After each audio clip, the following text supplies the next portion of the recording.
Bonjour à tous, bienvenue pour cette nouvelle vidéo. On se retrouve aujourd'hui pour une critique à chaud sur le film Oxygène. Oh, j'en ai marre de ces masques de merde là, vivement que ça se termine ce Covid.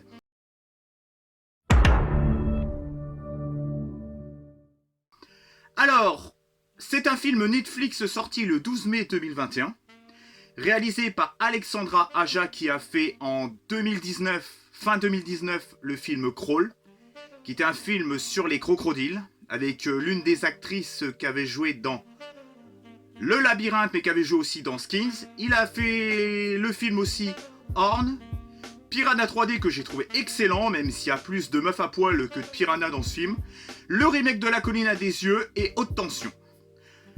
Et en actrice principale que nous retrouvons pendant tout le film, quasiment, on retrouve Mélanie Laurent, et la voix centrale de la cabine, donc l'ordinateur de bord, qui va accompagner notre personnage principal.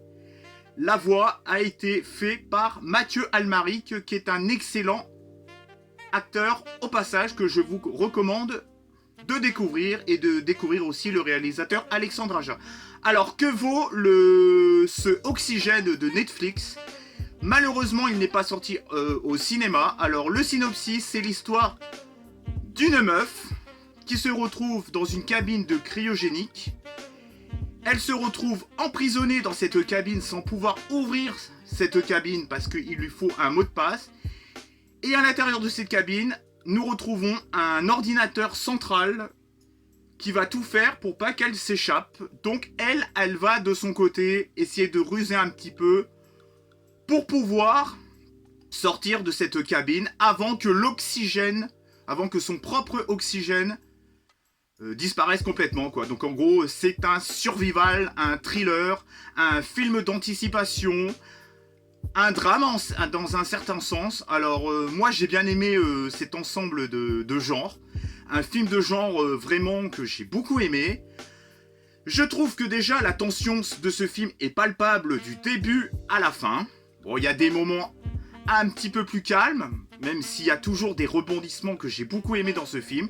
Il y a toujours des moments de tension. Le rythme, ça arrange en plus les choses parce que le rythme est très très très bien fait pour un film, pour une meuf qui reste dans une cabine.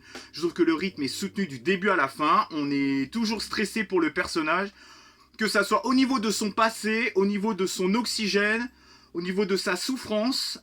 Des fois elle va être obligée de souffrir pour pouvoir se rappeler de certaines choses et pour pouvoir un petit peu savoir son passé, pour savoir où est-ce que...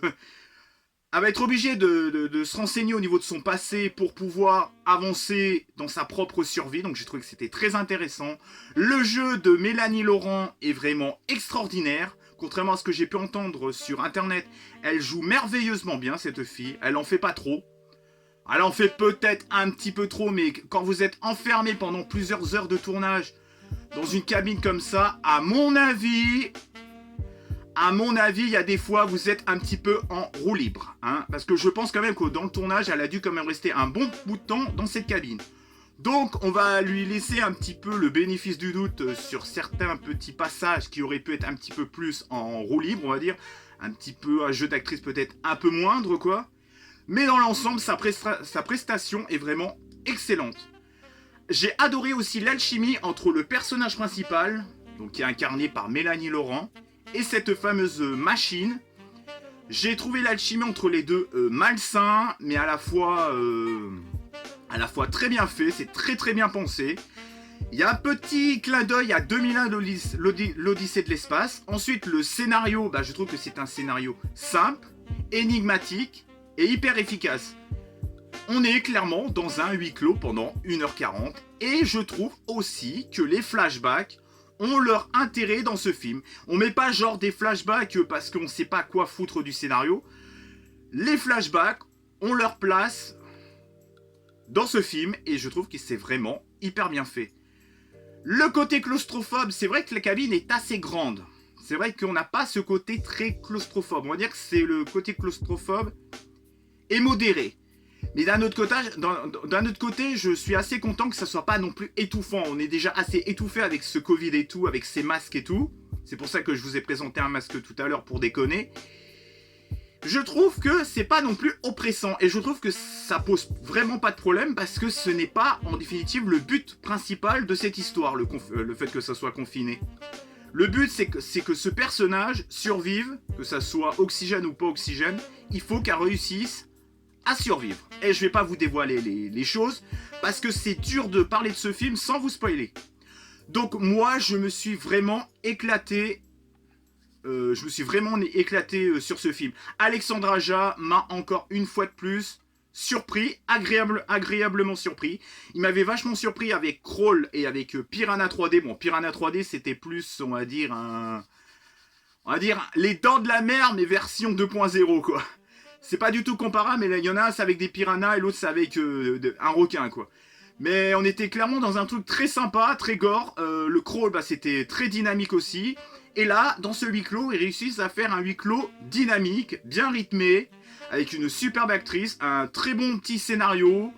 Au niveau des tensions, bah, comme je vous ai dit, de la tension, il y en a. Alors oui, certes, il y a peut-être des petites facilités scénaristiques, certes. Mais faire un film d'1h40 sur une fille qui reste enfermée dans une cabine, ça n'est pas forcément tout le temps évident. Mais il y a des bonnes surprises, il y a des trucs assez innovants, il y a des rebondissements, je me suis dit waouh. Il y a des passages, j'ai halluciné, j'étais à fond du début à la fin.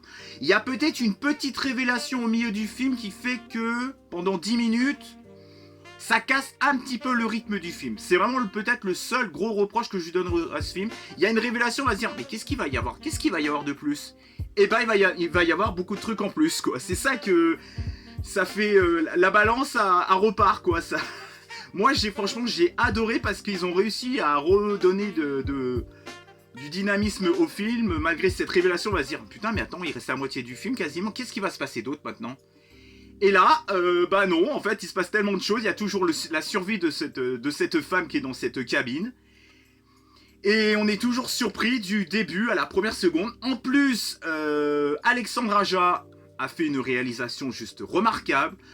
La photographie est très belle. Il y a des plans magnifiques avec entre autres, on voit pendant un moment une souris dans un labyrinthe. Bah, c'est un peu ce qui va se passer avec ce personnage. Elle va devoir sortir de ce labyrinthe assez énigmatique pour pouvoir s'en sortir. J'ai adoré le côté énigmatique, j'ai adoré le côté puzzle game, parce que c'est clairement un puzzle game, quoi. Et le côté survival et huis clos marche merveilleusement bien. Malgré quelques petites facilités scénaristiques, genre pendant un moment, elle n'entend plus parce que la connexion est un peu merdique et elle demande à l'ordinateur d'amplifier les ondes. Bon, c'est un peu facile quand même, là si on sent la facilité scénaristique. Mais franchement, Bélec quoi, franchement on en a rien à foutre. Franchement, je vous conseille vraiment de voir ce petit film Oxygène, enfin ce gros film de Oxygène. Et je vous ferai vraiment des critiques à chaud uniquement quand c'est des films sur Netflix. Parce que sinon ça sera des critiques normales ou des Echo Plus ou 5 étoiles. Mais je pense que pour les films Netflix ou Prime Video ou Disney Plus, je pense que je vous ferai des critiques à chaud. Et il y a aussi beaucoup de... Ça reprend quelques références, quelques clins d'œil à 2001, l'Odyssée de l'espace, Interstellar et Buried que j'ai pas vu, mais j'ai adoré Interstellar et 2001.